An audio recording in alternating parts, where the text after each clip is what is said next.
Jadi sebenarnya kesakitan itu, bila kita nampak itu sebagai cara bagaimana Allah nak cuci dan gugurkan dosa-dosa kita, dia akan jadikan kita ni kuatlah untuk lalui. Kita akan mula teringat, ya Allah, betul lah ya Allah, aku ni ada silap aku dulu, aku dah salah aku dulu. Jadikanlah sakit aku ni sebagai cara kau cuci aku, ya Allah, sebagai cara untuk kau ampun aku, ya Allah. Mungkin sebab solat aku ni tak khusyuk, zikir aku tak panjang, doa aku tak banyak. Mungkin sebab sakit-sakit inilah yang buatkan kau cuci aku dan buatkan aku makin dekat dengan kau. Itu antara perkara yang kita boleh sama-sama ingatkan lagi kita bila kita diuji dengan sakit. Sakit hati sama tak sama.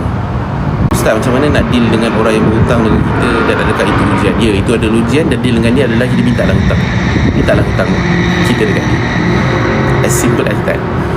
Cuma cabaran dia apa? Cabaran dia dia akan bagi alasan, dia akan cakap hujung bulan, dia akan kata nanti aku bagi. Dekat situlah kan jadi ujian lah.